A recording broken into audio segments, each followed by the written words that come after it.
मंचावर उपस्थित असलेले सामाजिक न्याय विभागाचे प्रदेशाचे सन्माननीय अध्यक्ष आणि आमचे मित्र प्राध्यापक सुनीलजी बगरे, राष्ट्रवादी काँग्रेस पार्टीचे बीड जिल्ह्याचे सन्माननीय अध्यक्ष ॲडव्होकेट राजेश्वरजी आबा चव्हाण, राष्ट्रवादी काँग्रेस पार्टीचे युवा नेते डॉक्टर योगेशजी क्षीरसागर भैया,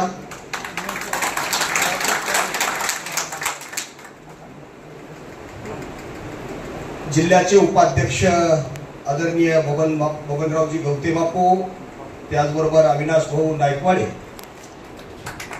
बाप्पासाहेबजी घोगे,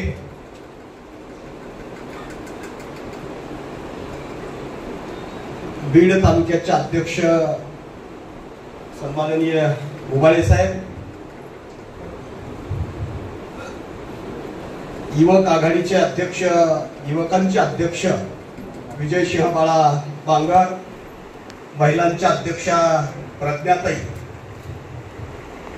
ओबीसी सेलचे जिल्ह्याचे अध्यक्ष विजयजी धायगुडे, मंचावर उपस्थित सर्वच मान्यवर अल्पसंख्याक विभागाचे आमचे भैया आहेत, सर्व तुमचे बाळासाहेब कर्डक साहेब, सॉरी मी जरा इकडे बघण्याच्या दादा, सामाजिक न्याय विभागाचे प्रदेशाचे कार्याध्यक्ष आहेत बाळासाहेबजी कर्डक हे नाशिकहून या ठिकाणी नाशिकहून या ठिकाणी बैठकीला उपस्थित राहिलेले आहेत. मंचावर उपस्थित सर्व मान्यवर मंडळी आणि या ठिकाणी या बैठकीच्या निमित्तानं बैठकीसाठी उपस्थित पक्षाचे सर्व सन्माननीय पदाधिकारी, बंधू आणि बहिणींनो, आपल्या राष्ट्रवादी काँग्रेस पक्षाच्या वतीनं 12 ते 19 फेब्रुवारी या दरम्यान छत्रपती शिवाजी महाराजांच्या जयंतीच्या निमित्तानं स्वराज्य सप्ताह साजरा करण्याचा निर्णय घेण्यात आलेला आहे आणि हा सप्ताह संपूर्ण राज्यभर पक्षाच्या वतीनं साजरा होतोय.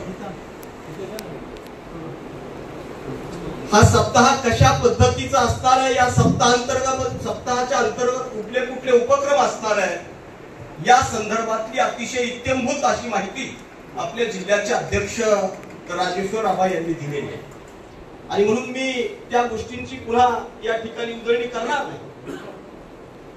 मात्र एक गोष्ट या निमित्तानं आपण लक्षात घ्यायची आहे, पक्षाच्या वतीनं प्रसिद्ध करण्यात आलेलं जे परिपत्रक आहे याच्यावरून पक्ष हा सप्ताह साजरा करण्यामध्ये किती गंभीर आहे किंवा किती गांभीर्य आहे हे आपण लक्षात घेण्याची गरज आहे.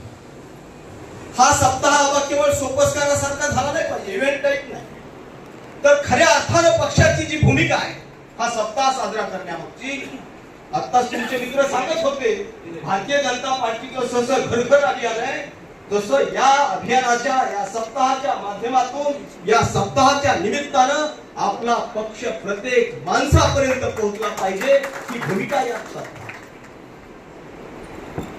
छत्रपती शिवाजी महाराजांचं राज्य हे रयतेचं राज्य होतं आणि म्हणून या सप्ताहाला जे नाव दिलेलं आहे जिजाऊंच्या शिवबाचे राज्य रयतेचे, म्हणजे रयतेचं राज्य. या रयतेच्या राज्यामध्ये 18 पगड जाती धर्माला त्या ठिकाणी मान पान सन्मान आणि आपल्या पक्षाचे राष्ट्रीय अध्यक्ष आणि आपले लाडके उपमुख्यमंत्री अजित दादा यांचं धोरण अगदी छत्रपती शिवाजी महाराजांच्या प्रेरणेमधून असल्यासारखं आहे. बापू, आता दादांनी जे मंत्रिमंडळ स्थापन केलं, या मंत्रिमंडळातले जे 9 मंत्री आहेत, या जरा 9 मंत्र्यांच्या तर आपण यादीवर जरा नजर टाकली तर आपल्या लक्षात येईल या मंत्रिमंडळामध्ये एसटीचा या मंत्रिमंडळामध्ये ओबीसीचा, या मंत्रिमंडळामध्ये एनटीचा, या मंत्रिमंडळामध्ये अल्पसंख्याकाचा, महिलांचा, म्हणजे सर्वांचा समावेश या मंत्रिमंडळामध्ये दादांनी केले. म्हणून छत्रपती शिवाजी महाराजांना अभिप्रेत असताना जे राज्य आहे, छत्रपती शिवाजी महाराजांना अभिप्रेत असणारी जी काही राज्य कार्यकर्त्याची पद्धत आहे, अशा पद्धतीनं दादांना सुद्धा हे राज्य पुढे न्यायचं. आणि म्हणून आपण सर्वांनी हा सप्ताह अगदी 12 तारखेपासून 19 तारखेपर्यंत जे जे उपक्रम डे बाय डे प्रत्येक दिवशी ज्या पद्धतीचं ठरवून दिलेलं धोरण आहे, त्या धोरणाला अनुसरून आपण प्रत्येक वर्षी तर शिवजयंती करतोच.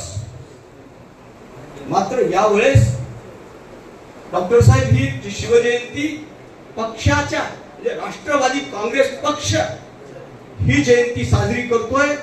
या जयंतीमध्ये पुढाकार हा राष्ट्रवादी काँग्रेस पक्षाचा आहे. हे खऱ्या अर्थानं ठळकपणे लोकांपर्यंत, जनतेपर्यंत जाणं गरजेचं आहे. आणि म्हणून आपण या ठिकाणी उपस्थित असणारा प्रत्येकानं हा सप्ताह साजरा करण्यासाठी अगदी मनापासून सर्वांनी योगदान द्यावं. मी अधिकच लांबवणार नाही. मात्र आबा, त्याचबरोबर सामाजिक न्याय विभागाच्या वतीनं छत्रपती संभाजीनगर या ठिकाणी सामाजिक न्याय विभागाचा संविधान गौरव मेळावा संभाजीनगरला होणार आहे 23 तारखेला फेब्रुवारी. बीड जिल्ह्यातून निश्चितपणानं सर जास्तीत जास्त पक्षाचे पदाधिकारी कार्यकर्ते त्या मेळाव्यामध्ये येतील अशी आबांच्या वतीनं ग्वाही देतो. आणि या ठिकाणी आपल्या सर्वांची रजा घेतो. जय हिंद, जय महाराष्ट्र.